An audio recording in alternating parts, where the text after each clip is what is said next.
Muy buenas noches, queridos colegas, muy buenas noches a todos. Como siempre, para mí es un verdadero gusto poder tener la visita virtual de todos y cada uno de ustedes desde diferentes partes del país.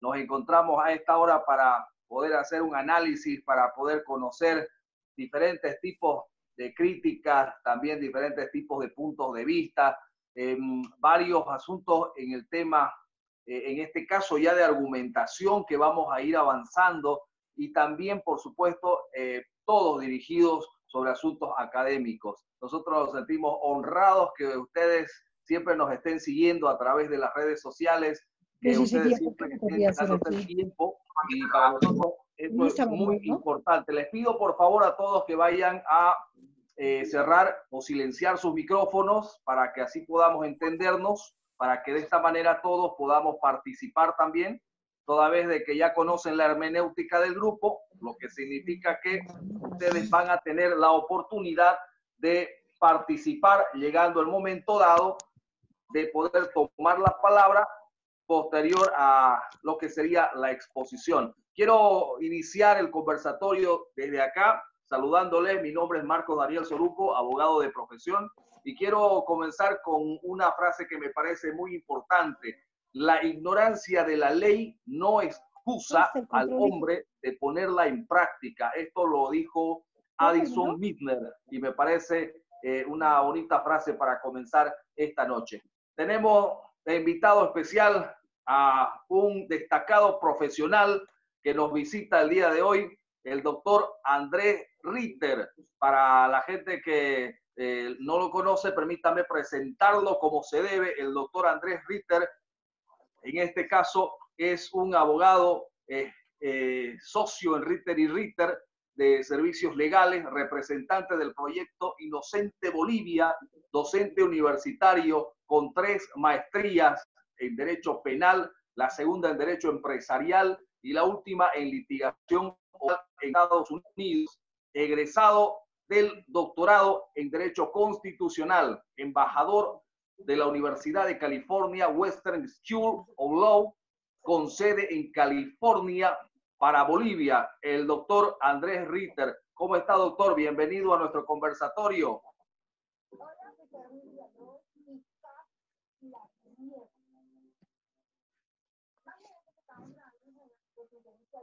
Doctor Andrés Ritter, si me ayuda, por favor, con su microfonito para que lo pueda activar y de esa manera... Ahora sí. Buenas noches, querido Marco. Buenas noches a todos los colegas que nos están escuchando. Estamos honrados con esta presentación. La verdad que vamos a hablar un poco sobre algo que está de auge en el mundo del derecho, que todos los conversatorios actualmente están sobre este tema que es muy importante, que viene a ser las técnicas de litigación oral, y de igual manera vamos a hablar sobre, obviamente, el tema de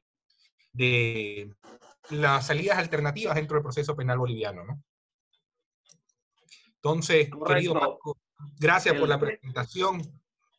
Muchas gracias a usted, doctor, por su presencia. Gracias por el tiempo que está cediendo para poder guiar a toda esta comunidad de abogados que estamos repartidos en todo el país con mucha sed y mucho interés de conocimiento, y eso honestamente es algo que nos caracteriza a todos y cada uno de los participantes.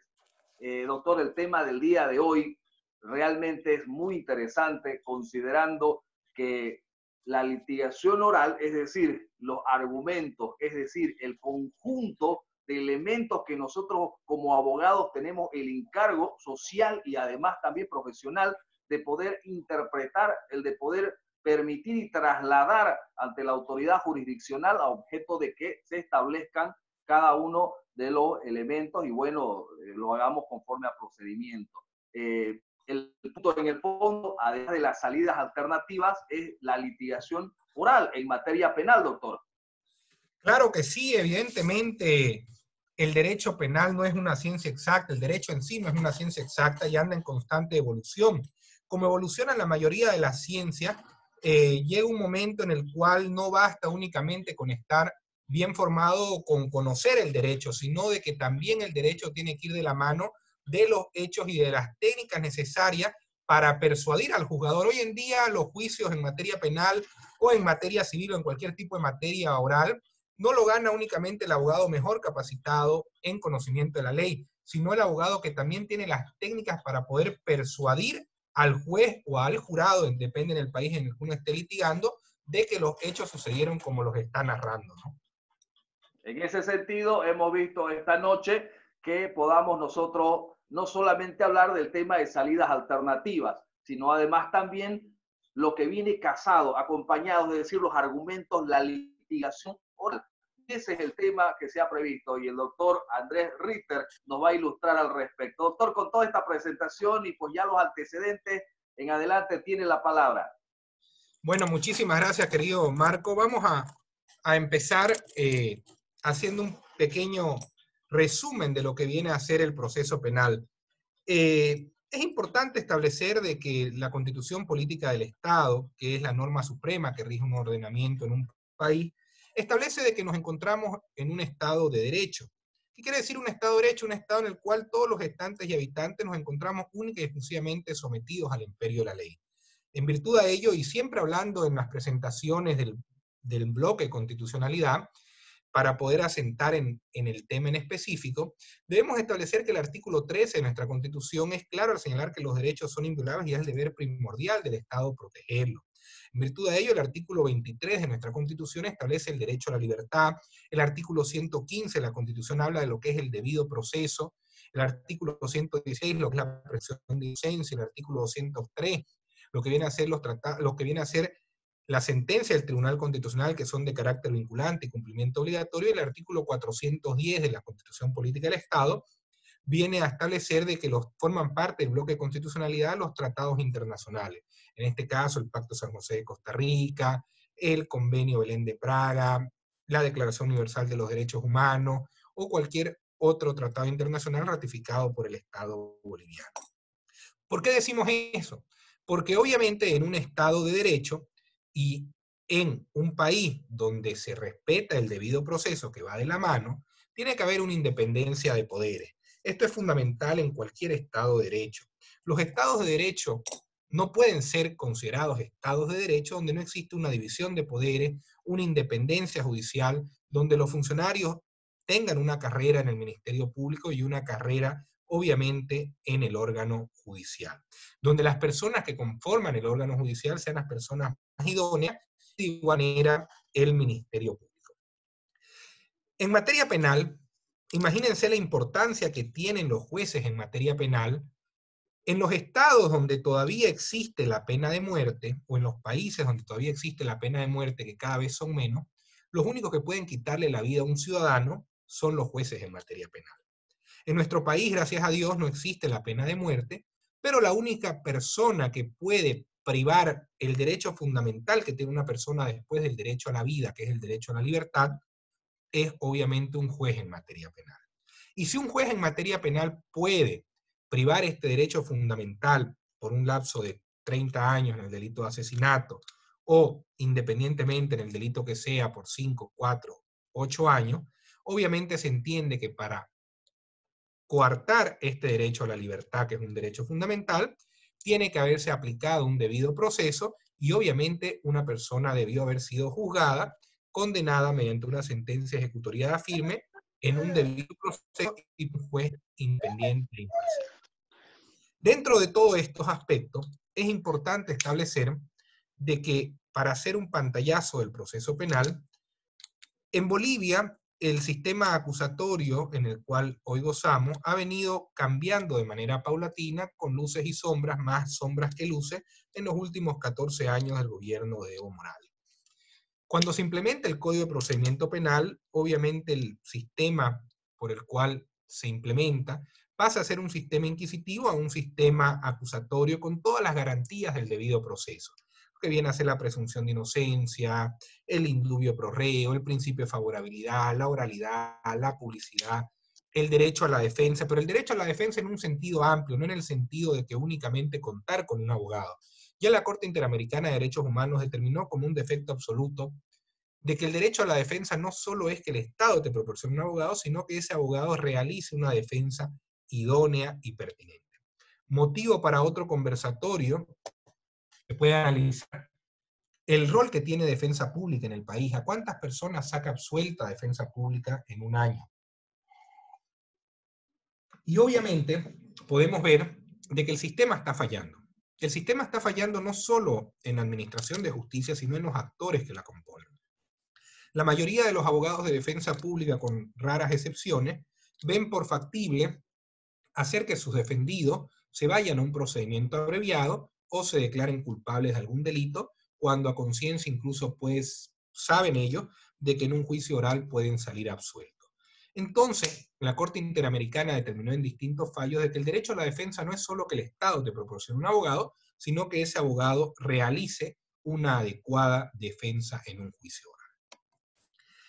Es importante establecer de que, como lo decíamos en este sistema público, oral y contradictorio, nuestro sistema está dividido, nuestro proceso penal, en 4 grandes etapas.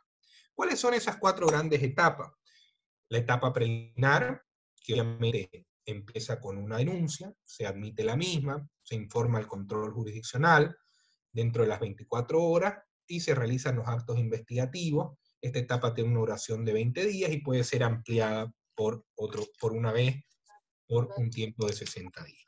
Pero ¿qué pasa en esta etapa preliminar? ¿Cuál es el objetivo de esta etapa preliminar? El objetivo de la etapa preliminar fundamentalmente es hacer, como su nombre lo dice, las diligencias preliminares, realizar las citaciones de testigos, realizar la citación del imputado o del denunciado, para que preste su declaración informativa y evidenciar si existen los suficientes elementos de convicción para sostener que es con probabilidad autor o partícipe de un hecho punible, y en este caso presentar una imputación formal. ¿Qué viene a ser una imputación formal? Una imputación formal, en palabras sencillas, es cuando el Ministerio Público presenta cargo o le atribuye la responsabilidad provisional de un hecho investigado a un imputado. Y en esta imputación formal, obviamente, conforme el artículo 134 del procedimiento penal, viene a dar origen a la segunda etapa, que es la etapa preparatoria, que tiene una duración de 6 meses, y empieza obviamente con la imputación, la notificación y la audiencia cautelar, en la cual el juez de instrucción cautelar o juez de garantías constitucionales, juez de garantía, conforme al artículo 54, numeral 1 del Código de Procedimiento Penal, realiza el control de la investigación, que no se vulneren los derechos del imputado, y en una audiencia cautelar aplica una medida extrema de detención preventiva, medida sustitutiva, que garanticen el normal desarrollo del proceso.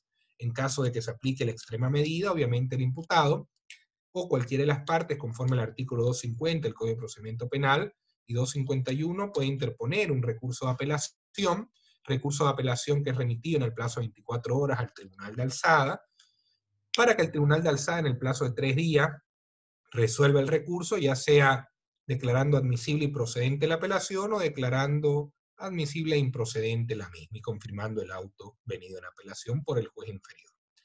De manera posterior, el imputado, en este caso si se encuentra detenido de manera preventiva, puede pedir audiencias de cesación a la detención preventiva hasta que el proceso tenga una sentencia ejecutoriada y desvirtuar los motivos por los cuales se impuso esta medida, es decir, desvirtuar los riesgos procesales o demostrar que su situación jurídica ha mejorado y torna conveniente que esta medida extrema sea modificada por otra medida. Es decir, que el artículo 239 del procedimiento penal, dentro de todos sus numerales, no vamos a entrar a hablar de los incisos de salud, de tiempo, del plazo sin estar acusado, sino que únicamente el 239 en su numeral primero está dividido en 2 partes. Uno, la existencia de nuevos elementos de convicción que demuestren que la situación jurídica del imputado ha mejorado o que no concurren los motivos que la fundaron, o, aquí es importante la letra o tornen conveniente que esta medida extrema sea modificada o sustituida por otra medida que garantice el normal desarrollo del proceso. Y esta etapa preparatoria, que como lo manifestamos dura 6 meses y puede ampliarse a un plazo de 18 meses en delitos de organizaciones criminales, terroristas y otros, o terrorismo y otras investigaciones complejas, puede acabar de 2 maneras principalmente, ¿no? Una, que es con una acusación, y lo contrario a una acusación, con un sobreseimiento.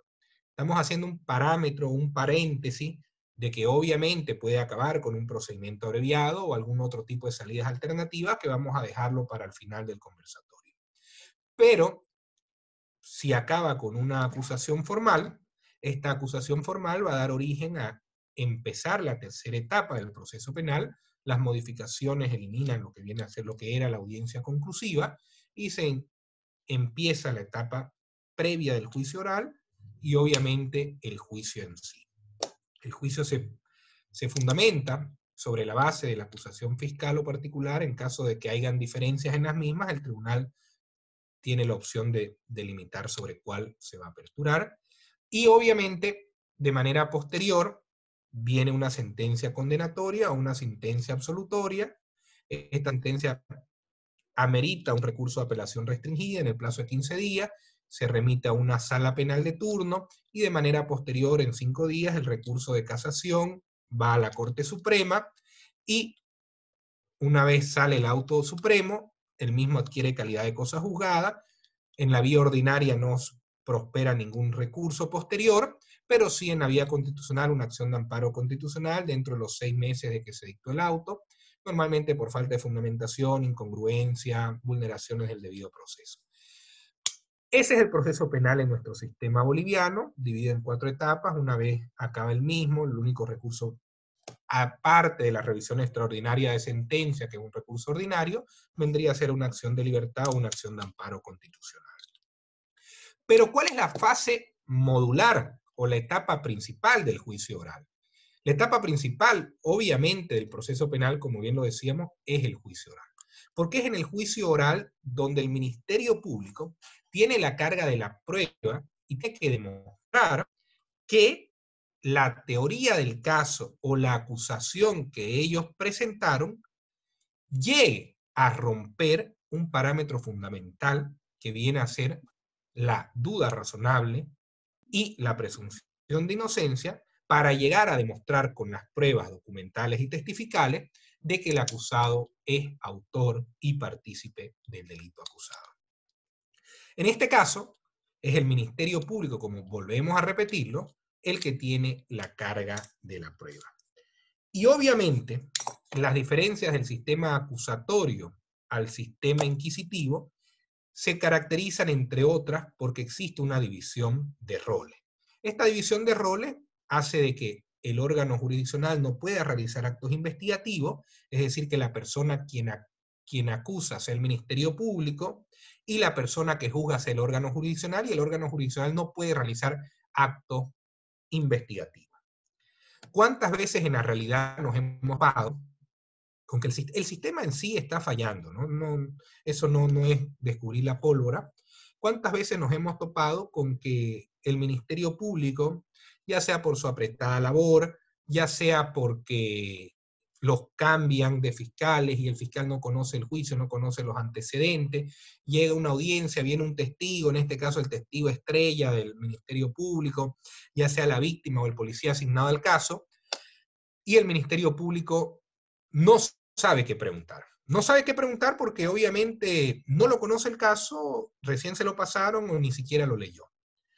Y el tribunal, que debería ser un tercero imparcial, porque así lo determina la norma en los tratados internacionales, no sé si ustedes, la mayoría, ha visto en el órgano judicial aquí en Santa Cruz, por ejemplo, en las salas de audiencia el tribunal se encuentra un peldaño más arriba que las partes, ¿no? Y el Ministerio Público y la parte acusadora y parte acusada, obviamente, se encuentran en la misma línea. Esto quiere decir de que el Ministerio Público y el acusado tienen paridad de armas, tienen igualdad de parte, y el tercero imparcial tiene que ser el tribunal. Pero aquí viene un principal error. ¿Qué pasa cuando el Ministerio Público incumple su rol? Y no sé si a muchos colegas les ha tocado que el tribunal, desnaturalizando una de las garantías del derecho del sistema penal acusatorio, empieza a realizar preguntas a los testigos, pero no preguntas aclarativas, preguntas que traten de fortalecer la teoría del caso del Ministerio Público, preguntas que sirvan para fundamentar una sentencia que muchas veces ya está redactada antes de ingresar al juicio oral. Eso es un tema grave. Eso es un tema grave, eso es una causal de nulidad de la sentencia, y obviamente esos aspectos no pueden repetirse como se vienen repitiendo en un juicio oral. Pero, como decíamos, este conversatorio se basa sobre lo que son las técnicas de litigación oral. Y dentro de esas técnicas de litigación oral, debemos establecer de manera clara unas palabras que muchos de ustedes la han debido escuchar, que viene a ser la teoría del caso. ¿Y qué es la teoría del caso en palabras sencillas? La teoría del caso no es ni más ni menos que una metodología de trabajo. Una metodología de trabajo que busca presentar de la mejor manera posible los hechos y una definición que quiero que se entienda por parte del juzgador. Por ejemplo, en un delito de, pongamos cualquier ejemplo, un delito de estafa, el Ministerio Público, en base a su teoría del caso, debería demostrar, conocer los hechos y determinar, primero, con su teoría del caso, que existió un desplazamiento económico, que existió un engaño, ese engaño benefició al acusado, y con los testigos que tiene, demostrar, ya sea con prueba documental, prueba pericial o prueba testifical, que la novela que le cuenta el juez sucedió de esa manera. La teoría del caso, obviamente, del imputado, vendría a ser de que la mayoría de los casos en un delito de estafa, de que obviamente no se suscitó el engaño, de que estamos hablando de una relación meramente civil, de que en los actos de la vida civil los negocios pueden salir bien o mal, y ambas partes pueden ganar o perder, son los riesgos que se corren, y de que en ningún momento hubo el engaño porque se determinó de manera clara para qué iba a servir el dinero, en este caso desplazado, y en qué iba a ser invertido, que la inversión se realizó, y de que obviamente el negocio no salió y ambas partes perdieron. Y la teoría del caso varía de acuerdo a el delito acusado. Pero lo que sí tenemos que tener como base y como regla fundamental es que la teoría del caso tiene que ser plasmada desde el momento de los alegatos de apertura. ¿Cómo empieza un juicio oral saltándonos las excepciones e incidentes que forman un microproceso en sí? Pero ya ingresando dentro del juicio, obviamente empieza con los alegatos de apertura. Y en los alegatos de apertura yo tengo que, y aquí los gringos, los americanos son los que están más avanzados en lo que viene a ser las técnicas de litigación oral, teniendo maestrías, doctorados, diplomados, especialidades únicas y exclusivamente sobre este tema. Y ellos determinan, para que la gente nos pueda entender, de que los alegatos de apertura viene a ser como en una película el tráiler o lo que voy a mostrar durante el juicio oral. En los alegatos de apertura yo tengo que dar un pantallazo de lo que voy a lograr demostrar durante el juicio. Y es para eso de que mi teoría del caso obviamente tiene que estar consolidada y preparada antes de mis alegatos de apertura y antes de empezar el juicio. Aquí viene el primer error que no se puede cometer en un juicio oral, que es cambiar de teoría del caso. La teoría del caso no puede ir cambiando en medio del juicio. Lo que no quiere decir que pueda sufrir modificaciones, pero siempre la teoría en su macro, la teoría de lo que yo quiero demostrar, tiene que ir corroborada durante el juicio con todo lo que yo quiero hacer, con mis testigos, con mi interrogatorio, con mi contrainterrogatorio, con las pericias. Obviamente pueden modificar los alegatos, pero siempre voy a terminar volviendo y encauzándome en la teoría que fundamenté en el momento de los alegatos de apertura. Y aquí viene otro aspecto importante. ¿Qué se entiende? O para que la gente nos entienda, pongamos un ejemplo práctico que a la mayoría de los abogados les gusta, o a la mayoría de la gente para que nos entienda. Imagínense de que al doctor Marco, por poner un ejemplo, sale un día viernes, o estamos hoy viernes en el conversatorio. Estamos hoy viernes en el conversatorio y el conversatorio se extiende hasta las 2 de la mañana, pero por desgracia se le acabó su batería, él se encuentra en su oficina y su mujer empieza a llamar, y es viernes y tal vez el doctor no tiene antecedentes de portarse bien los viernes y a la mujer se hace una película. Si sumado a eso, una de las amigas de la mujer le dice que lo vio al doctor en otro lugar, acompañado, ingiriendo cualquier cosa que no estemos en cuarentena, ya la mujer va a tener su teoría, ya la mujer va a pensar 1000 cosas en la cabeza, y obviamente cuando el doctor llegue a casa, va a empezar un poco el sistema inquisitivo y un interrogatorio, pero un interrogatorio directo. Entonces, ¿qué es lo que tiene que demostrar el doctor? El doctor tiene que demostrar, obviamente, de que estaba en un conversatorio. Y aquí viene una gran diferencia que tiene que conocerse en el derecho penal, que es una diferencia entre hecho y una diferencia entre lo que es conclusiones. ¿Qué es una conclusión? Una conclusión es decir, yo estaba en un conversatorio. Pero esta conclusión se determina en base a hechos. ¿Y cuáles son los hechos? Hay testigos, somos todos nosotros, estuvo disertando el que les habla, estaba Angélica, María, Jorge, Silvia Mamani, Raúl Adrián, Amparo René, Rosemary, Karen, Wendy, escuchando este conversatorio. Este conversatorio duró hasta las 2 de la mañana, se subió a YouTube. Entonces, todos estos hechos nos llevan a la conclusión de que evidentemente el doctor no podía estar en otro lugar por el principio de ubicuidad y estaba en este conversatorio, porque estos hechos refuerzan esa teoría del caso.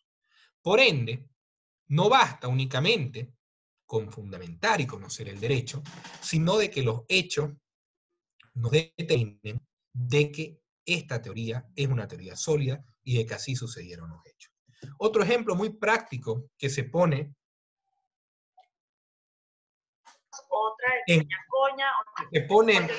en práctica para diferenciar lo que es un hecho de una conclusión, viene a ser el famoso ejemplo del restaurante.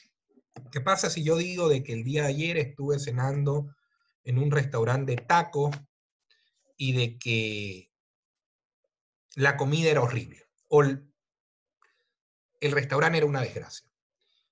Eso que yo estoy diciendo, que el restaurante era una desgracia, ¿es un hecho o es una conclusión? ¿Qué creen ustedes? No sé si Marcos puede, para hacerlo un poco más activo, podría habilitar el micrófono a alguien que quiera participar. El tema de decir de Considero que es una conclusión, toda vez de que es consecuencia de un hecho como tal.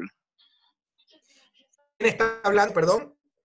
Gilmar Torres. Querido Gilmar, ¿por qué sería el tema de que el restaurante fue una desgracia una conclusión? Toda vez de que esa valga la redundancia, conclusión de decir que es una desgracia se enraiza en los hechos de que la comida estaba nefasta. Muy bien. ¿Y cómo podría probar yo con hechos de que el restaurante fue una desgracia? Primero, ¿cómo te venían a la mente, Gilmar? Perdón, ¿me puede repetir la pregunta? ¿Cómo No podría probar con hechos de que, cómo puedo llegar con los hechos a la conclusión de que el restaurante fue una desgracia? Por ejemplo, puedo hablar de que la comida estaba fría. ¿Eso es un hecho o una conclusión? A ver, si que la comida estaba fría. Es un hecho. Exacto, es un hecho. Puedo decir de que el Perdón, perdí. otra manera de que puedas probar es quejándote con el gerente o con el dueño del restaurante, indicándole el malestar que tú tuviste, ya sea con la comida, con el trato o con la atención que tuviste. Muy bien, pero ese es un buen punto, Javier. Y eso va a quedar documentado, esa queja. Pero eso dejémoslo para el final, antes de llegar a ese extremo que podría ser de último a ratio. Podemos probar con hechos de que la comida llegó fría, podemos probar con hechos de que pedí una botella de vino y nunca llegó, por ende hubo un mal servicio. Podemos probar con hechos de que al momento de emitirme la factura estaban cobrándome por la botella que no llegó. Y podemos probar de que el mozo no nos atendía rápido, o otras cosas, que sumado, obviamente, que no llegó la botella, que la comida estaba fría, que me estaban cobrando de más, que me quejé al gerente y dejé una queja en el buzón de reclamo, estos hechos me van a llegar a la conclusión, obviamente, de que fue un mal servicio y fue una mala noche. Pero si yo llego únicamente al juicio oral y le digo al tribunal de que la comida fue un desastre y de que el restaurante fue pésimo, ¿será suficiente para que el tribunal genere una convicción o no? No, puesto que necesita una conexión fáctica también para justamente dar por cierto esa conclusión que usted dice. Perfecto. Entonces, ¿qué pasa cuando el Ministerio Público tiene un caso, un juicio, y presenta una acusación, pero esa acusación no es sustentada con hechos y con pruebas? El tribunal no le queda otra solución que emitir una sentencia absolutoria. Y aquí viene otro problema. ¿Por qué la mayoría de los tribunales tiene temor de emitir sentencias absolutorias? Obviamente tiene temor de emitir sentencias absolutorias porque no existe una independencia de poderes y no existe un Estado de Derecho o una carrera judicial. Entonces, para el tribunal es más fácil condenar. Podría decir, hacer una estadística, porque las cosas hay que decirlas por su nombre. El Tribunal Primero de Sentencia en la ciudad de Santa Cruz. Creo que el Tribunal Primero de Sentencia, si uno revisa su sentencia, el 95% de las mismas son sentencias condenatorias. En ese tribunal puede ir la persona, el cardenal Julio Terrazas, que en paz descanse, y el tribunal lo va a condenar. Entonces, ¿y por qué lo va a condenar? Porque tienen temor a emitir una sentencia absolutoria, tienen temor de actuar de manera correcta, prefieren cuidar su trabajo pensando que condenando a la gente van a mantener el mismo. Y eso hace un daño tremendo al sistema jurídico. Y obviamente, y aquí viene otra pregunta básica, que puede responderla cualquiera, si el tribunal sabe que una persona es culpable, pero el Ministerio Público no logró probar ni demostrar en el juicio oral que el mismo es con prueba culpable del delito acusado, ¿puede condenarlo o no? ¿Y por qué? ¿Quién puede responder esa pregunta? Gilmar. El juez naturalmente no podría condenar en base solo a lo que cree, sino que tiene que poder tener el respaldo probatorio que conecte la cuestión fáctica con la conclusión que sería lo que es la comisión del hecho punible. ¿Y qué pasa si dentro del hecho investigado el juez, por azares del destino, era vecino de un testigo y ese testigo le dijo que el acusado era culpable y le explicó sin tener ningún tipo de interés en el proceso? Y lo convenció al juez. Pero ese testigo no fue a declarar al juicio oral porque el Ministerio Público no sacó el comparendo y no lo citó. ¿Podría el juez condenar a la persona? Considero que no, más allá de justamente eso que usted decía, toda vez de que incluso existen protocolos procesales a los cuales se deben ceñir para incluir prueba testifical u otra naturaleza de prueba al juicio oral. Muy bien. Obviamente, todo lo que no se desahogó en el juicio oral, público y contradictorio, no puede formar parte de una sentencia, ya sea absolutoria o condenatoria. Requisito fundamental para que pueda algún elemento de prueba ser incorporado en una sentencia es que hubiera sido desahogado en el juicio oral. Incluso ya de manera acertada existen muchos autos supremos donde determinan de que las declaraciones brindadas en etapa preparatoria no pueden ser introducidas de manera directa al juicio oral si no va el testigo y declara ante el tribunal. Pero ¿por qué tiene que ir el testigo a declarar y ratificar la misma ante el tribunal? ¿Qué principio creen que debe? Principio de mediación. Inmediación. Inmediación para que el juez vea, y obviamente el principio de contradicción, porque en los declaratorios en la etapa preparatoria, el abogado del imputado no puede participar de manera activa, salvo alguna pregunta aclarativa que permite realizar el fiscal, pero no puede contrainterrogar al testigo para demostrar dentro de las técnicas de litigación de que el mismo está evidenciar contradicción, de que el mismo está mintiendo, de que las conclusiones a las que ha llegado no son las acertadas o que tiene algún interés en el proceso, para demostrar de que ese testimonio no es creíble y no debería ser sustentado en una sentencia. Entonces, es importante determinar de que con hechos concretos el sentido que nosotros tenemos y queremos darle para que el tribunal pueda llegar a darnos la razón en nuestra teoría del caso y obviamente dictar una sentencia como nosotros estamos preveyendo. Es importante conocer, y esto es importante fundamentar en un juicio oral. Tenemos que saber, resumiendo, la teoría del caso. Esta teoría del caso tenemos que construirla en nuestra presentación para llegar a afirmar paso a paso cómo sucedieron los hechos y que obviamente estos hechos lleven a la conclusión de que nuestra teoría del caso es la teoría de cómo sucedieron los mismos. De igual manera, esto no quiere decir, como lo decíamos, de que nuestra teoría tiene que mantenerse sin modificaciones hasta el final del proceso.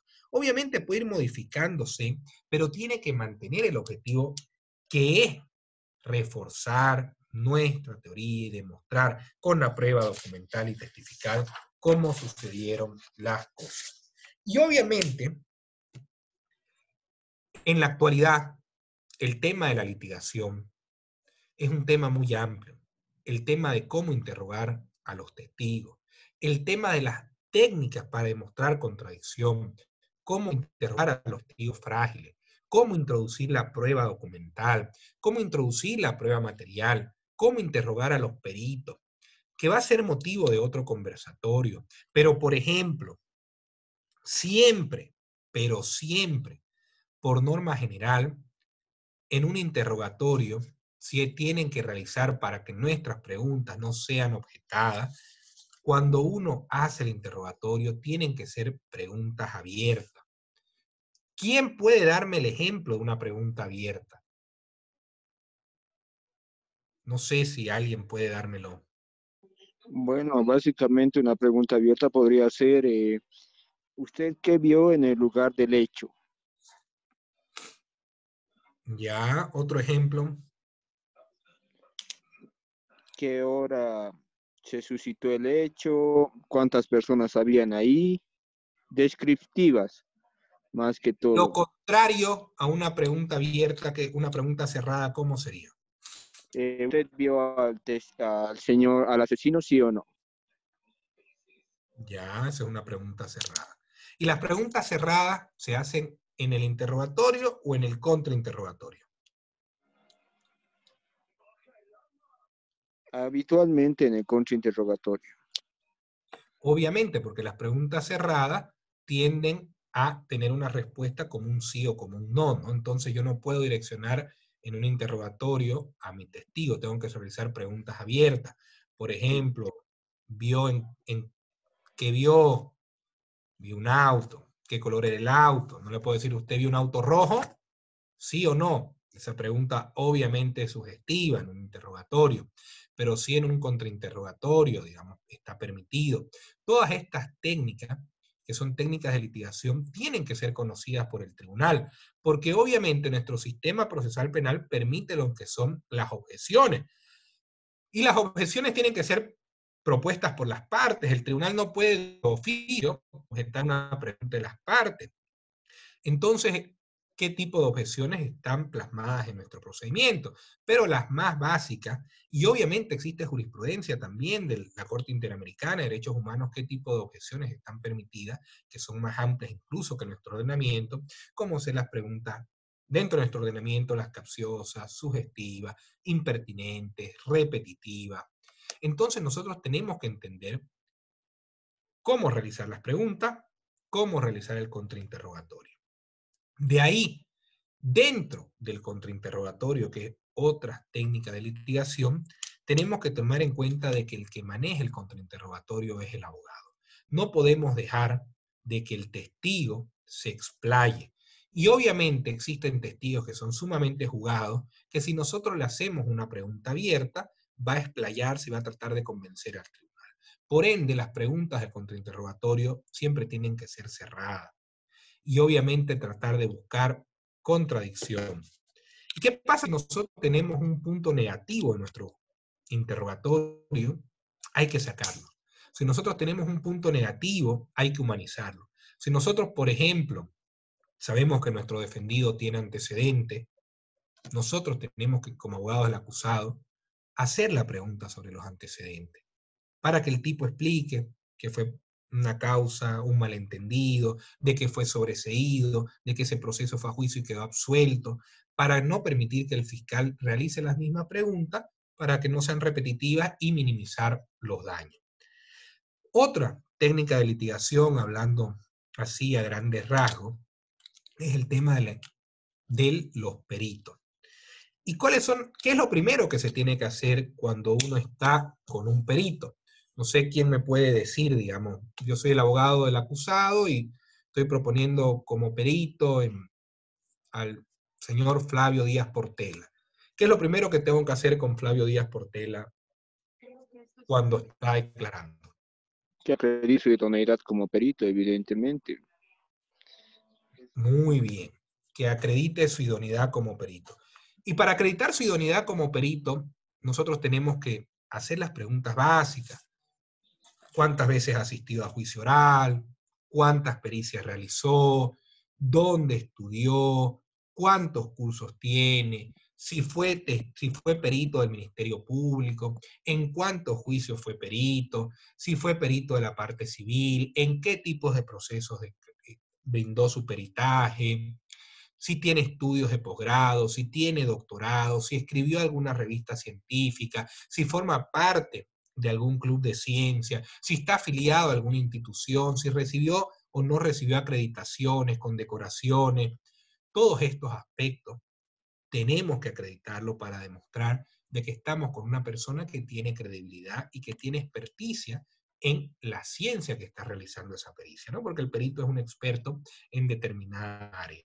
Y obviamente otro aspecto importante también que hay que hacer, que aquí no se realiza mucho, es que tal vez sea pertinente también el tema, en ninguna parte del mundo la mayoría de las pericias son pagadas, ¿no? Más pericias particulares. Entonces, es un tema que hay que hablarlo en el interrogatorio. Señor perito, ¿usted cobró por esta pericia? Sí, cobré. ¿Puede decirnos cuánto cobró? $300. ¿Es el estándar habitual que usted suele cobrar? Sí, es el estándar habitual. Para que no haya duda de que el tema de que cobre un perito no quiere decir de que esté obligado a falsear su dictamen pericial o a inclinarlo a alguna de las partes. Entonces, todos estos aspectos tienen que ser manejados en un juicio oral y obviamente de igual manera al momento de acreditar la idoneidad del perito. Y después de que vienen las pruebas testificales, periciales, documentales, llegamos a la parte de los alegatos conclusivos o las conclusiones en el juicio oral. Y las conclusiones en el juicio oral tienen que ser sustentadas y es al puerto que uno quiere llegar cuando empieza a navegar en este juicio o cuando empieza con su teoría del caso en los alegatos de apertura y tiene que ir demostrándose que se llegó a una conclusión que habíamos prometido llegar. No podemos prometer al tribunal hechos que no vamos a poder probar, no podemos prometer al tribunal aspectos que no vamos a poder demostrar o sustentar con nuestros testigos o nuestros peritos. Y obviamente esto es importante de que en las conclusiones, básicamente, hagamos un resumen de lo que viene a ser y de todo lo que sucedió en el juicio oral. Y una forma muy fácil de empezar las conclusiones es, al momento de señores miembros del tribunal, hemos llegado al momento más importante del juicio oral. En minutos ustedes tendrán la decisión de actuar de manera correcta y permitir que el acusado, injustamente y que viene peregrinando por más de 1 año y medio, retorne a su domicilio con una sentencia absolutoria y le diga a su familia que en Bolivia todavía existe la justicia y que estamos en un Estado de Derecho. Al momento de empezar el juicio oral, hemos manifestado que íbamos a probar esto, esto y esto. Y esas afirmaciones hoy podemos decir que las hemos cumplido. Podemos decir que el Ministerio Público no logró demostrar más allá de una duda razonable y empezar a fundamentar. Porque el testigo tanto, recuerdan ustedes que manifestó esto, el testigo tanto manifestó esto, el testigo tanto, el perito logró demostrar estos aspectos y todos estos aspectos nos llevan a esta conclusión. Entonces, el juicio oral es una ciencia. El juicio oral es técnica. En el juicio oral no basta conocer los artículos o hablar de memoria, la presunción de inocencia, el debido proceso, sino de que tenemos que saber cómo interrogar y cómo contrainterrogar y en qué momento hacer objeciones. Y obviamente ustedes, cuando vayan perfeccionando, porque esto es práctica, ¿no? El que tal vez yo no tenía idea ni siquiera de hervir agua y ahora en esta cuarentena aprendí a cocinar lo básico, ¿no? ¿Pero por qué? Porque uno va practicando. Ustedes se van a dar cuenta de que en un juicio oral, la mayoría de los abogados cuando está empezando, uno les hace 2, 3 objeciones, las cuales son al lugar, y ya el abogado ni siquiera quiere hacer más preguntas. Entonces hay que saber cómo usar estas herramientas, las objeciones, hay que saber cuándo objetar, hay que saber cómo objetar y la importancia de las objeciones. Pero sobre todo, tenemos que conocer la importancia, y lo repito, de la teoría del caso, la importancia de las pruebas documentales, testificales, periciales, y de igual manera, nunca, pero nunca, y repito una tercera vez, nunca hacer una pregunta a la que uno como abogado no conoce la respuesta. Nosotros tenemos que hacer preguntas sobre las cuales vamos a tener el control de las mismas. Y si el testigo quiere mentir o quiere confundir, tengamos otras declaraciones o declaraciones previas del testigo para demostrar de que hay contradicción, siguiendo las técnicas, obviamente, que pueden googlearlo, que en Estados Unidos le dicen técnicas CACA, CACA, que son contradicción, afirmación, demostrar la contradicción y terminar, obviamente, demostrando que el testigo está mintiendo. Si nosotros hacemos estas técnicas que estamos dando el pantallazo, obviamente el juicio oral va a ser mucho más fácil y mucho más llevadero. Pero un aspecto más para finalizar, es muy importante, y en esto la metodología va cambiando. Muchas veces a uno le decían de que el abogado llegaba a su casa y no comentaba el caso con absolutamente nadie, o no comentaba el caso con ningún colega. Y obviamente esto no quiere decir que rompamos el secreto profesional, pero es importante lo que viene a ser la lluvia de ideas antes de empezar un juicio. Y hablar con algún amigo, hablar con algún colega, explicar a grandes rasgos qué creen, cómo se podría fortalecer nuestra teoría, porque créanme que las lluvias de ideas terminan realizando aspectos, aportando mucho en una teoría del caso. Me ha tocado consultar con colegas y con amigos. Mira, tengo un caso sin entrar en detalle, donde mi cliente dice que más o menos pasaron así las cosas. Y obviamente estos amigos, colegas, te realizan preguntas.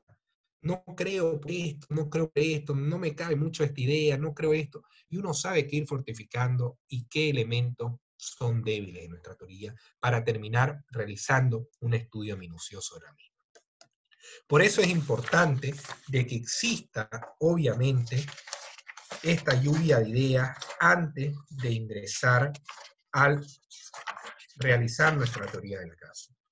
De igual manera, aprovechando el tema de la pandemia y que la mayoría de las personas tienen Netflix, podemos ver una serie muy buena, recontra aconsejable, Crímenes Americanos, el juicio de O.J. Simpson, un juicio que cambió la historia de lo que viene a ser el interrogatorio, el contrainterrogatorio y cómo introducir la prueba. Está en Netflix, es extremadamente bueno. Ahí podemos ver de que es importante preparar a los testigos. Y el preparar a los testigos no me refiero, y que no se me malinterprete, con enseñarles a mentir. El preparar a los testigos es tener el conocimiento cierto de lo que van a declarar. Explicarles que están llamados a decir la verdad. Y obviamente conociendo la declaración de los mismos, saber si van a aportar a mi teoría del caso o no van a aportar a mi teoría del caso, porque uno como abogado tiene en base a la libertad probatoria la libertad de ofrecer o no ofrecer a los testigos. La libertad de que si estas personas están ofrecidas las llevo para producirlas en el juicio o no las llevo. Entonces, si yo 2 días antes veo de que este testigo se pone nervioso, entra en contradicción, va a generar dudas en mi teoría y no va a aportar a la misma, obviamente no lo presento.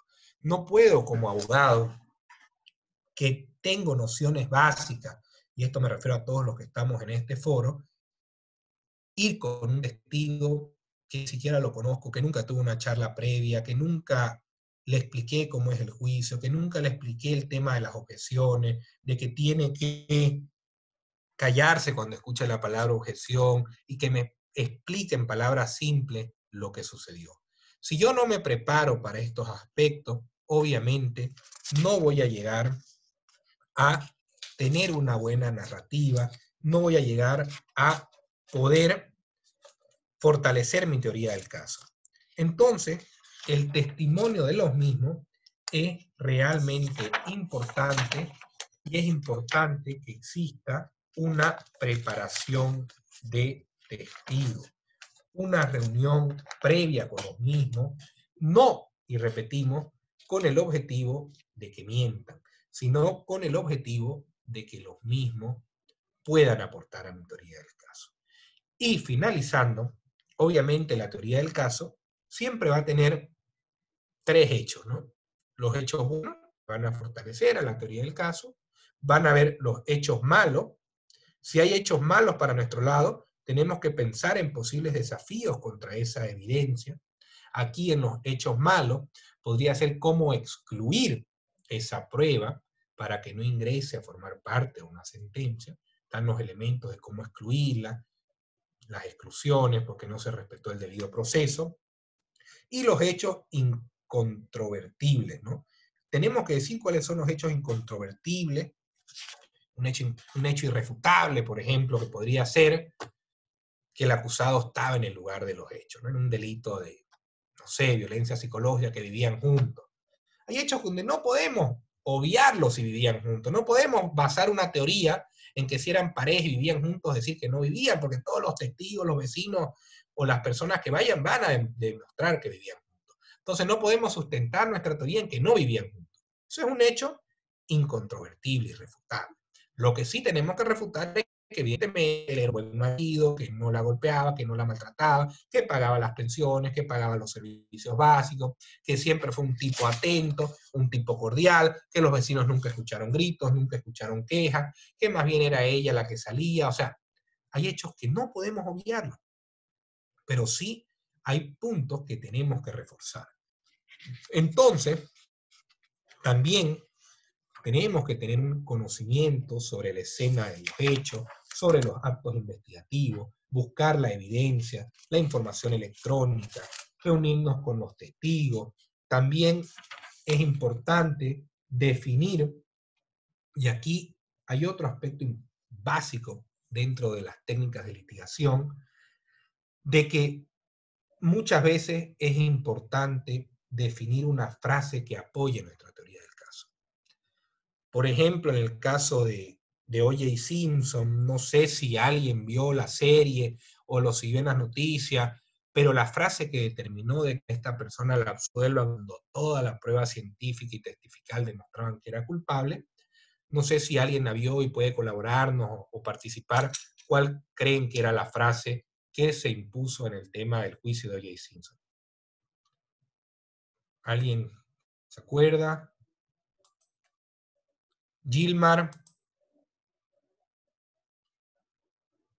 Bueno, en este caso, para no perder el tiempo, la frase repetida y célebre que cambió la historia del juicio oral era la frase en esa escena del guante, ¿no? Donde el Ministerio Público tenía como prueba materiales los guantes recolectados en la escena del crimen, y tratan de hacer de que O.J. Simpson, el acusado, se los pruebe. Y obviamente, Robert Shapiro, uno de los abogados de la defensa del acusado, se había dado cuenta que los guantes eran muy pequeños y no iban a caber. Entonces no presenta ninguna objeción, no era considerado para defender una prueba invasiva de su privacidad, y dejan que el acusado se pruebe los guantes.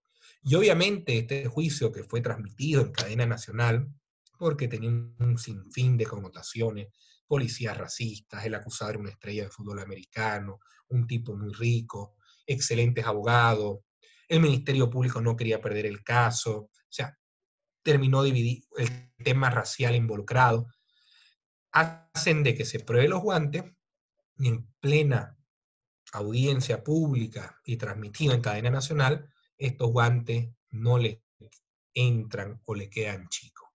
Entonces, los alegatos de conclusiones, y esta parte no estaba en la teoría del caso del comienzo del proceso, ¿no?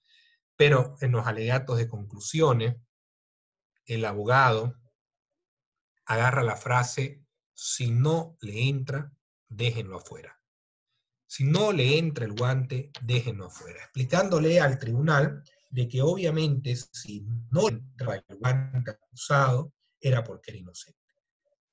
Toda la demás prueba pericial, testifical, las fotografías, las llamadas, los audios, quedaron en nada, y en la mente del tribunal únicamente quedó la frase: si no le entra, déjenlo afuera, que terminó marcando, entre otras, después de la excelente defensa de los abogados, que se dicta una sentencia absolutoria y se declara al acusado inocente. Es por eso de que muchas veces podemos tener una teoría, una frase que refuerce nuestra teoría del caso. De igual manera, es importante manejar un discurso sencillo. Ya los discursos ampulosos, las frases en latín, el hablar de memoria sobre términos jurídicos, ya está pasando a un segundo plano. Nosotros tenemos que tener un lenguaje que sea entendible, un lenguaje que vaya de la mano, como contar una historia, como contar una novela, y que pueda ser fácilmente captado por el tribunal. Esto va a permitir llegar a un buen puerto. La verdad creo que nos hemos extendido un poco en el conversatorio, no hemos podido entrar mucho en lo que viene a ser las salidas alternativas, pero para hacer un resumen macro de las salidas alternativas, debemos, y siempre hablando de la legislación comparada, en Estados Unidos, y mucho me refiero a Estados Unidos porque tuve la oportunidad de hacer una maestría ya, de hacer varios cursos de litigación oral, contrainterrogatorio a peritos y otros, y conocer un poco el sistema. Uno de los mejores sistemas de justicia que hay. De igual manera, hemos estudiado un poco el sistema o los fallos del tribunal alemán. En Estados Unidos, solo el 5% de los casos llega a juicio oral. ¿Y esto por qué? ¿Por qué creen que solo el 5% de los casos llega a juicio oral?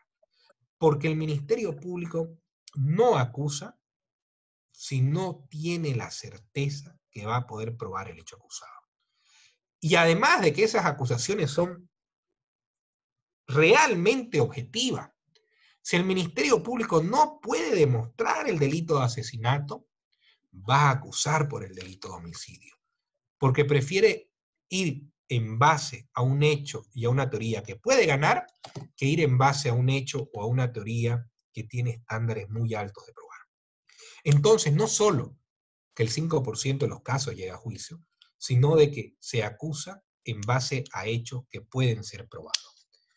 En otro conversatorio, en otros conversatorios que estuve, hablé de un caso muy importante, que es el caso Berger W grande ERGER versus Estados Unidos, un caso de 1986, donde la Corte Suprema de Estados Unidos determinó cuál es el rol del fiscal y determina de manera clara de que el fiscal es el representante de un soberano, es decir, de todos nosotros, que tiene la obligación de gobernar de manera imparcial y un interés dentro de un proceso criminal de hacer justicia, no de ser exitoso en una convicción. El fiscal es un siervo de la ley con un propósito dual. El culpable no escapará y el inocente no sufrirá. Puede enjuiciar con honestidad y vigor, y aunque pueda ser un oponente formidable y fuerte en sus tácticas y prácticas, no puede tener la libertad de hacerlo con artimaña. Y tiene el deber de evitar métodos impropios calculados a producir una convicción injusta y utilizar todo método legítimo en obtener uno justo. ¿Qué es lo que queremos llegar? De que obviamente el Ministerio Público tiene que actuar siempre en base al principio de objetividad. Tiene que, antes de acusar a una persona, ver si no puede sobreseerla. Y si existe duda, también aplicar estos estándares de la duda. De igual manera, aplicar el tipo penal adecuado. Muchas veces nos encontramos con acusaciones de estafas agravadas cuando son estafas simples. Por ejemplo, la víctima es una empresa, una persona jurídica, pero dicen que porque la empresa tiene varios socios ya es una estafa agravada. Otros aspectos que van más allá del principio de objetividad. Pero volviendo al tema de las salidas alternativas. Las salidas alternativas son un elemento fundamental en un sistema acusatorio. Dentro de las modificaciones que nos brindó la ley, nos permite llegar a un procedimiento abreviado incluso antes de dictarse sentencia.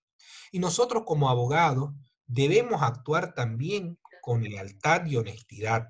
Y esa lealtad nos obliga a ver si nuestro cliente es culpable y buscar un procedimiento abreviado. Que un procedimiento abreviado no es ni más ni menos que un acuerdo previo entre el Ministerio Público y la parte acusada, que pone fin al proceso y que se basa en tres aspectos fundamentales. La admisión del hecho, que esta admisión del hecho es voluntaria, es decir, no sufrió coacción ni presión, y de que obviamente se declara culpable y acepta una pena impuesta que ya es acordada con el fiscal. Pero este procedimiento abreviado obviamente puede ser rechazado por el juez. El juez tiene un camino. Primero, que si lo admite no puede imponer una pena mayor a la acordada, y segundo, puede rechazar el mismo. Pero ¿cuándo puede rechazar el mismo? Y nuestro procedimiento es claro. Puede rechazar el mismo cuando hay una oposición fundada de la víctima o querellante y cuando el procedimiento común permita llegar o esclarecer de mejor manera los hechos. Si no hay una oposición, el juez no puede rechazar de oficio el procedimiento abreviado. No se preocupen con el tema de que el juez hay que hablar, hay que pedir el favor de que acepte el procedimiento abreviado. Los derechos no se piden, los derechos se exigen, y los jueces, en base a los principios rectores y tratando de descongestionar el sistema penal que ya de por sí está saturado, tienen que tratar de descongestionarlo y aceptar los procedimientos abreviados, siempre y cuando corresponda, obviamente, y si no hay una oposición fundada de las partes, admitir los mismos y dictar una sentencia condenatoria. Dentro de otras, esa es la salida alternativa más común. Obviamente también el tema de prescindir de la persecución penal, la suspensión condicional del proceso, la suspensión condicional de la pena, pero en resumen, el tema del procedimiento abreviado es un aspecto muy importante, es un aspecto que se utiliza mucho en otros países, es una herramienta fundamental para descongestionar el sistema penal. Sin decir nombre, recuerdo en mi carrera profesional que tenía un caso que realmente mi defendido, porque uno tiene que ser hidalgo, mi defendido era culpable de ir a un juicio, podíamos afrontar una pena de 10 años de cárcel, 8 años fácil, porque había concurso de delito. Lo mejor era un procedimiento abreviado, declararse culpable, buscar una pena mínima, más si es el primer delito. Y aquí también viene la objetividad que tiene el Ministerio Público, porque no es posible de que el Ministerio Público, en algunos delitos, por ejemplo, en un delito de robo agravado, que es muy grave el robo con armas y todo lo demás, imponga 3 años a personas que ya estuvieron detenidas de manera preventiva anteriormente, pero no tienen una sentencia condenatoria. Pero otra persona por el mismo delito de robo agravado y mucho menos leve y que nunca tuvo antecedentes, pero porque lo defiende defensa pública, impongan 5 años. Tiene que haber una objetividad también en las penas ofrecidas. O por ejemplo, ¿qué lógica tendría de que un acusado por asesinato, por homicidio, vámonos a homicidio de 5 a 20 años, se vaya a un procedimiento abreviado por 20 años? No tiene ninguna lógica. ¿Por qué no tiene ninguna lógica? Y aquí hay muchos abogados que en la carrera de Derecho nos dicen, sí, pero se va a ahorrar el juicio. Está bien, se va a ahorrar el juicio. Pero el procedimiento abreviado tiene una finalidad, que el acusado colabore, descongestionar el proceso, llegar a una salida rápida. ¿Por qué no, si se declara culpable y no tiene antecedentes, por qué no 15 años? ¿Por qué no 10, 12? Para que obviamente también sea atractivo para el acusado y ya entremos a otra etapa del proceso, que es la sentencia condenatoria, que él mismo pueda ser readaptado, reinsertado a la sociedad. Pero hay fiscales que le dicen ya un abreviado y la pena máxima. Bajo esa lógica, no van a poder conseguir procedimientos abreviados. Ahora, otro aspecto importante del procedimiento abreviado es de que existen autos supremos que hablan de que incluso antes de dictarse sentencia se puede modificar el tipo penal acusado y dictar una sentencia por tipos distintos, ¿no? Es decir, si está acusado por asesinato, bajo el principio iura nubis coria, condenar, y distintos autos supremos, condenar o llegar a un procedimiento abreviado por el delito de homicidio e imponer la pena de 20 años, ¿no? Obviamente, todos estos aspectos son amparados en el procedimiento penal y en los distintos autos supremos.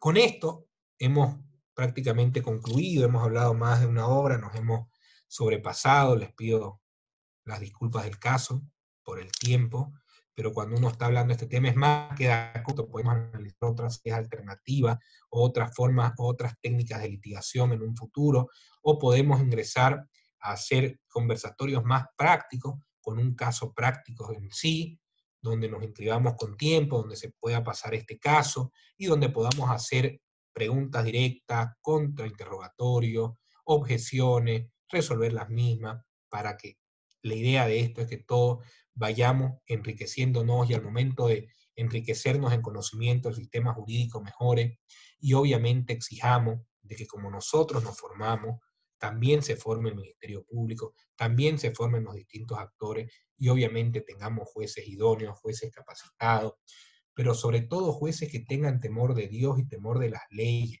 temor de la responsabilidad que va a emerger de sus actos.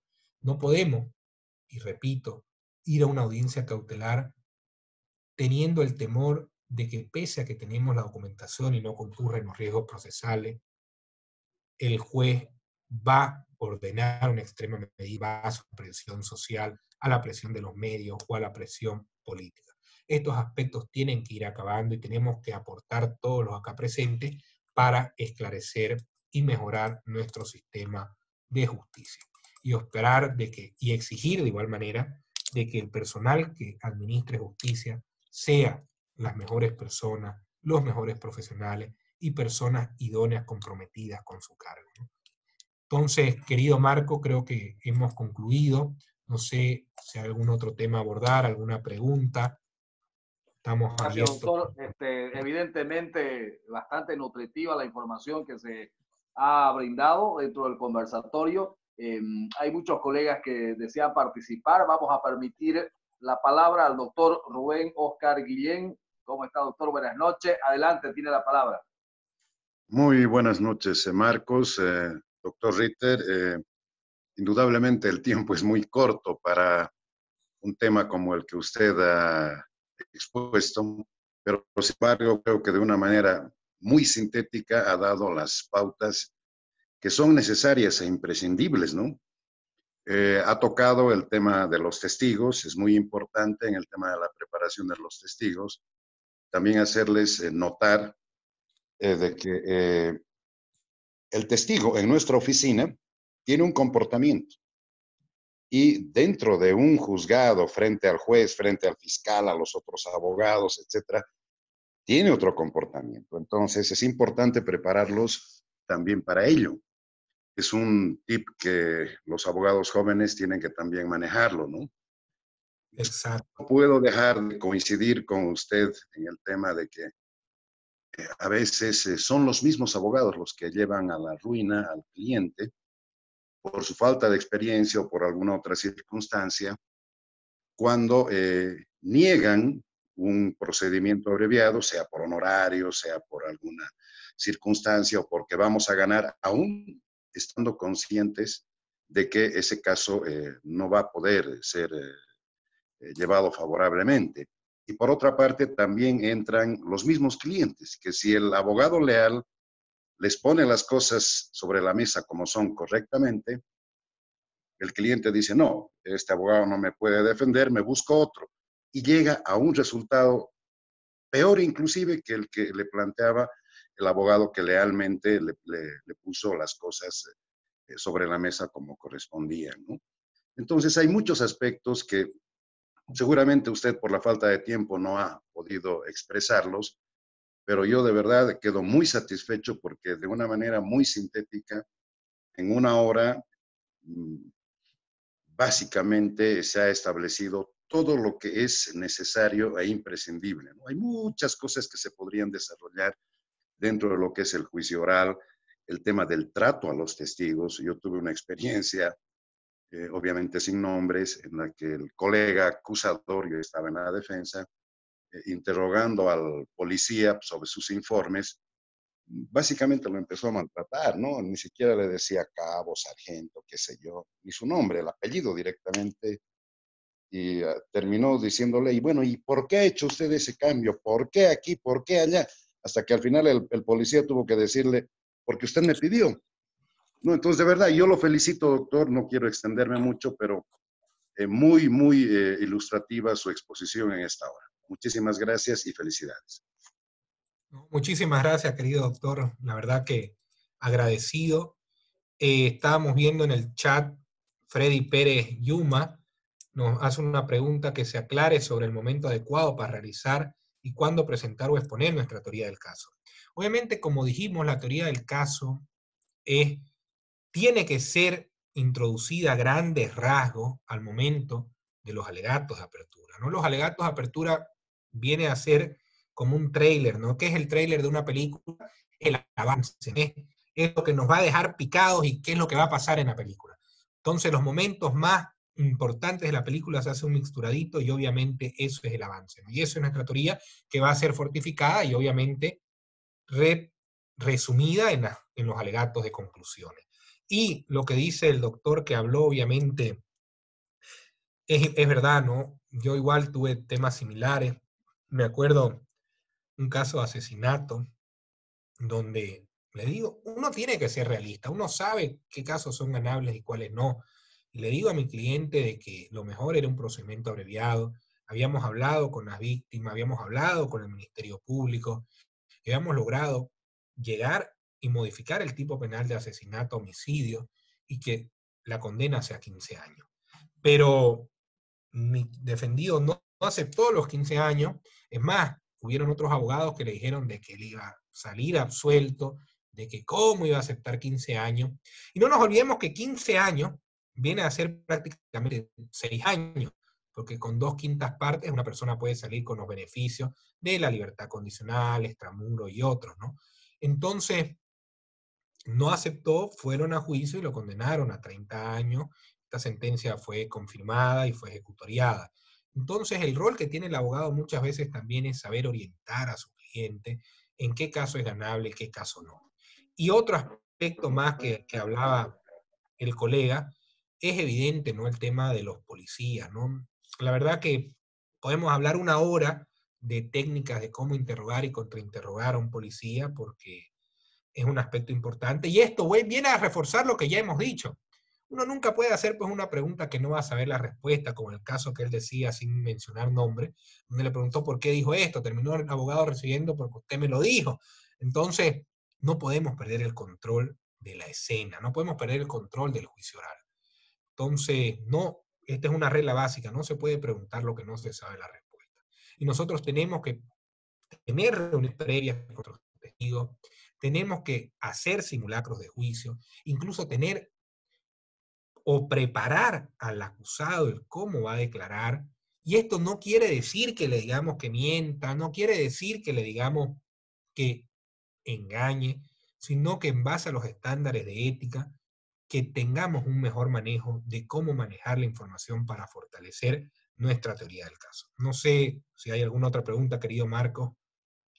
Sí, doctor. Hay una pregunta que nos realizan a través del chat y aprovecho para invitar a todos los colegas a tiempo de realizar sus preguntas mediante la plataforma, también para que de esta manera se lo podamos trasladar al doctor exponente esta noche, doctor Andrés Ritter.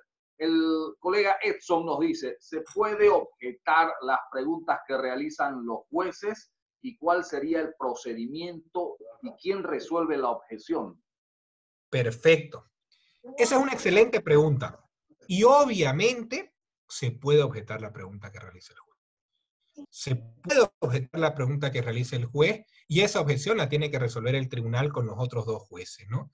Obviamente no va a resolver esa objeción el juez que está haciendo esta pregunta. Y aquí viene un aspecto importante. Por ejemplo, estamos en el juicio oral, el fiscal no hace la pregunta y viene el tribunal y uno de los jueces realiza una pregunta. Una pregunta con la única intención de tratar de condenar al acusado. O con la única intención de tratar de absolver. No es ninguna pregunta aclarativa. Obviamente se puede hacer la objeción y esa objeción tiene que resolverla el tribunal. ¿Qué pasa si el tribunal dice no al lugar a la objeción? Vámonos más allá. Obviamente el no al lugar a la objeción amerita un recurso de reposición ante el mismo tribunal para que fundamente los motivos por los cuales está diciendo no al lugar, y una vez resuelto el recurso de reposición, viene la reserva de apelación y obviamente este aspecto va a dar origen a que esa sentencia pueda ser anulada por un superior en grado. Porque el juez no puede apartarse de un principio fundamental que es el principio de imparcialidad. El juez no puede realizar preguntas para tratar de condenar o absolver o para favorecer a alguna de las partes. Entonces, respondiendo a la pregunta, sí, se puede objetar la pregunta de los jueces, y es más, de acuerdo a la jurisprudencia internacional, incluso alguna pregunta que pueda generar alguna duda en mi teoría, debería, en base al principio del derecho a la defensa, permitir, si hay un aspecto que ninguna de las partes habló y el tribunal resuelve por no al lugar a la objeción de la pregunta del juez, debería permitirse el derecho a repreguntar para aclarar ese aspecto que no fue debatido, ni por la fiscalía, ni por el acusador, y menos por la defensa al momento de declarar. Entonces se puede objetar la pregunta del juez y el tribunal tiene que resolverlo. Bien, doctor. Hemos visto hasta acá también que el procedimiento abreviado pues sería una forma posiblemente más saludable a objeto de terminar el procesamiento de un imputado. Sin embargo, yo considero, y esta pregunta la traslado, me la realizan desde la ciudad de Sucre, el doctor Benjamín, me dice que el proceso abreviado puede considerarse también una teoría del caso. Esa es una buena pregunta. Esa es una muy buena pregunta. Obviamente, el procedimiento abreviado se da. A ver, vamos a ir a poner los temas en práctico, ¿no? Porque muchas veces las cosas prácticas terminan ilustrando más que las teóricas. Podemos toparnos con dos hipótesis.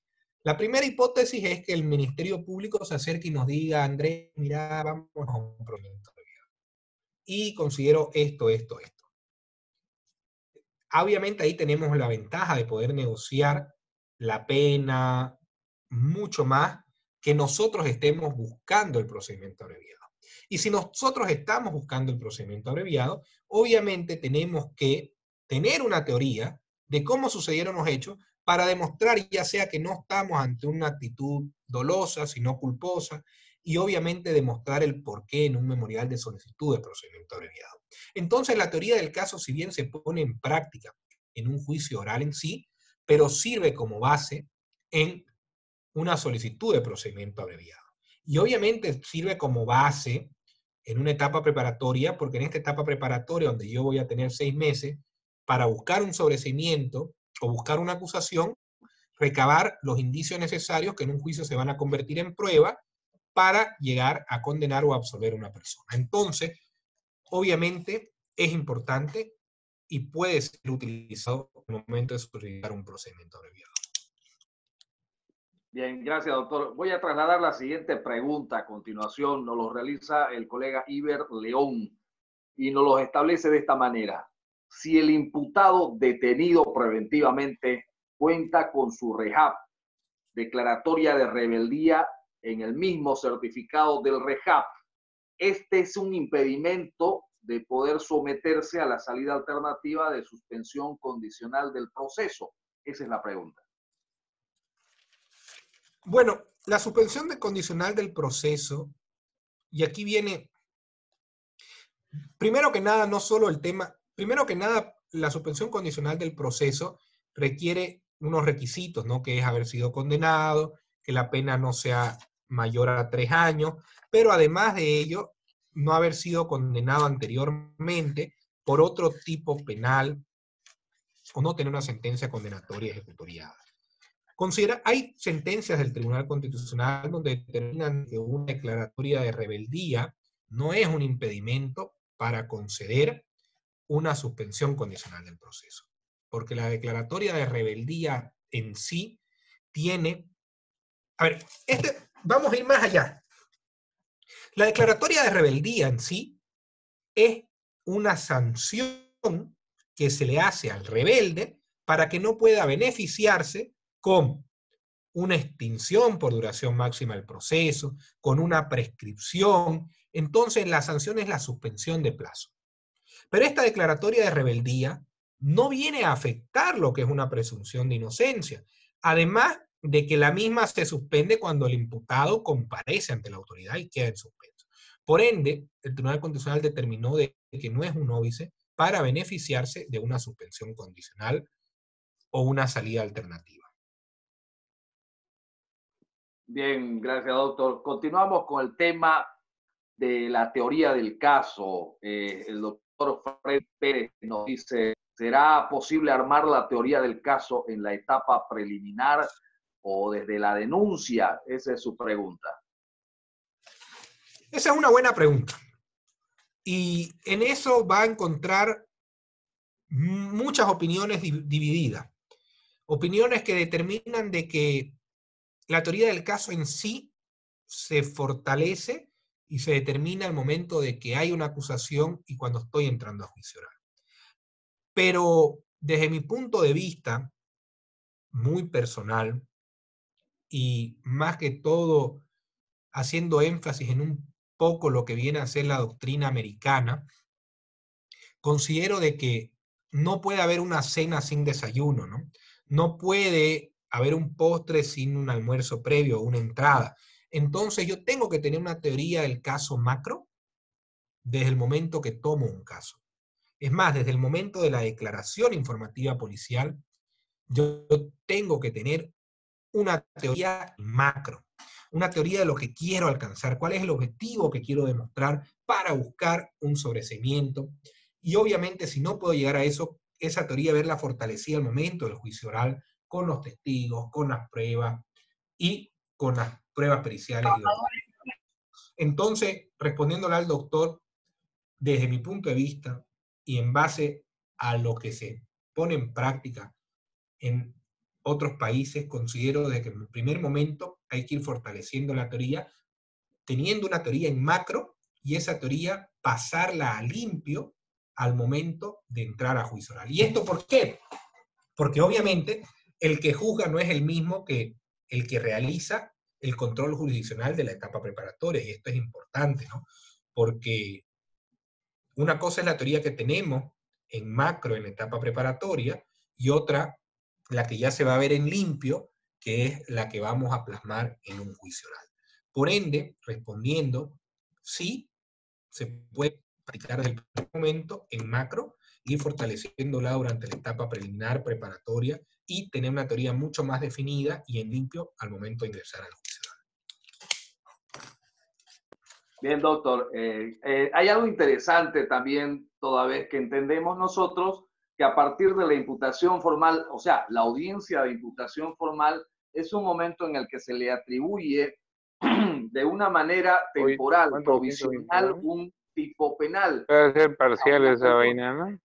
Es decir, se realiza esto mediante la audiencia ante la autoridad jurisdiccional. Perfecto, en ese entendido, en ese momento, con todos los elementos probatorios que han generado convicción o que van a generar convicción, en todo caso, en la autoridad jurisdiccional, es posible recurrir, por ejemplo, a doctrina, es posible recurrir, por ejemplo, a una teoría del caso a objeto de poder desvirtuar el 233.1 y el 233.2 en la audiencia de medidas cautelares.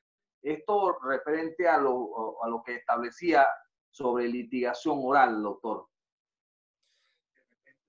Claro que sí, ¿no? Evidentemente, en una audiencia cautelar, uno tiene que ir para desvirtuar el 233 en su numeral 1 con una teoría, ¿no? O sea, una teoría es, en resumen, es la forma en que yo creo que sucedieron los hechos y cómo puedo demostrar que sucedieron los mismos.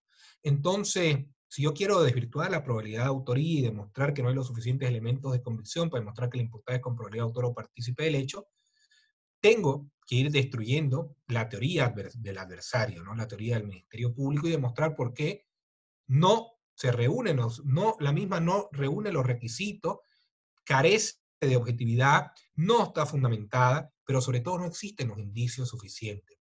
Entonces, obviamente en mi teoría tiene que ser a demostrar de que el hecho no existió, de que el imputado no participó en el mismo, de que no hay los indicios suficientes, de que se le acusa de un delito de falsedad, pero no hay una pericia que determine, no hay el documento. O sea, depende del caso en concreto, pero obviamente tengo que tener una teoría en una audiencia cautelar.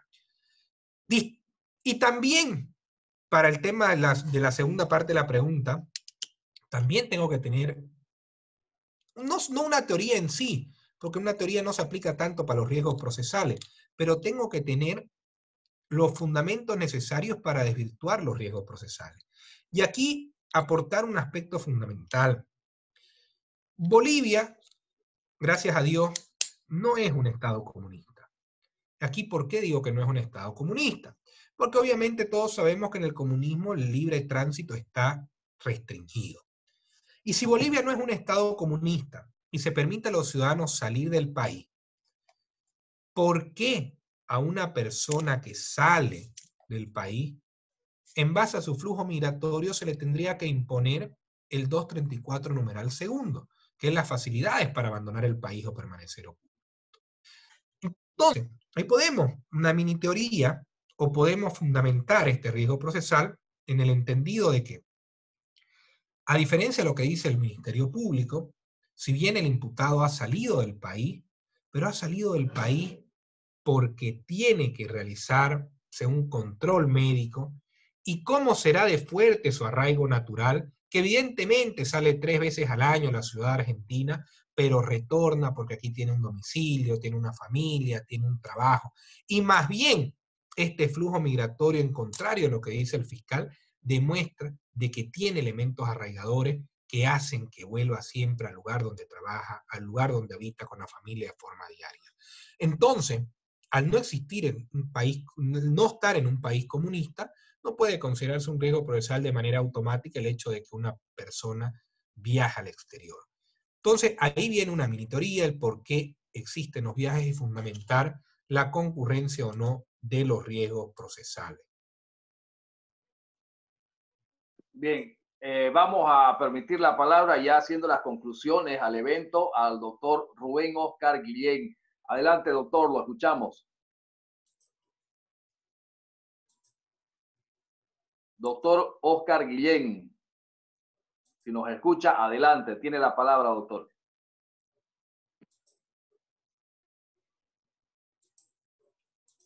Bien, me parece de que está sin retorno el doctor Oscar, pero definitivamente siempre participa en nuestro conversatorio y eso es bastante bueno. A nosotros nos agrada mucho la participación de todos los colegas.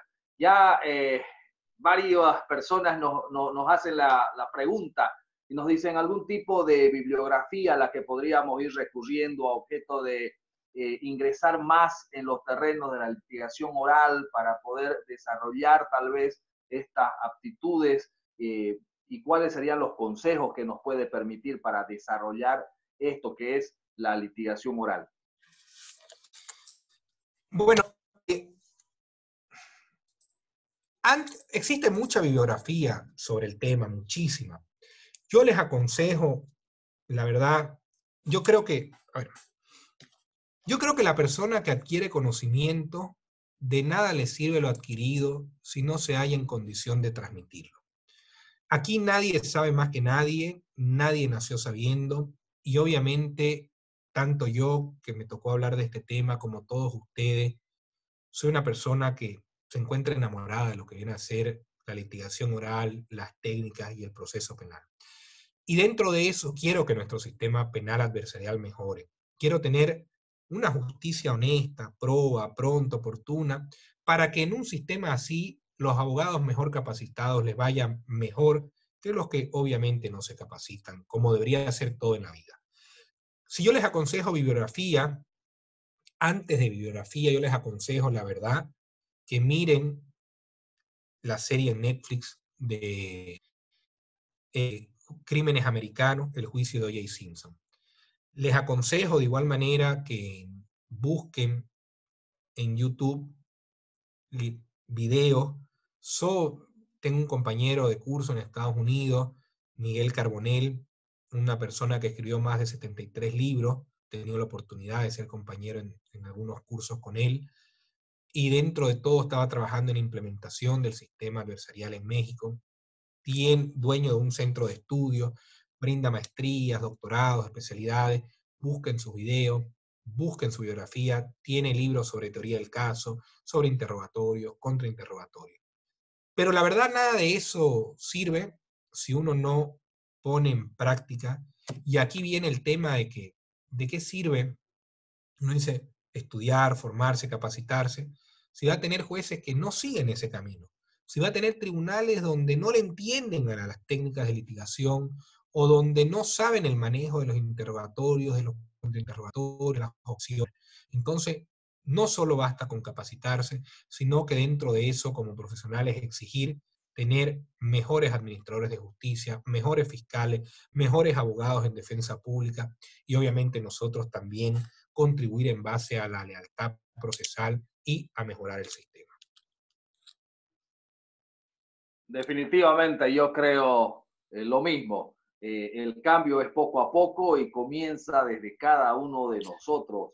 Y yo creo que las personas, al estar en este conversatorio, ya estamos dando un paso adelante, porque podemos estar tal vez haciendo otras cosas, de repente en otras actividades, pero estamos dedicando este momento para poder analizar, para poder ver criterios, para poder trabajar un poco la mente, y eso ya es un avance, esa es una intención, y yo creo que es el punto de partida.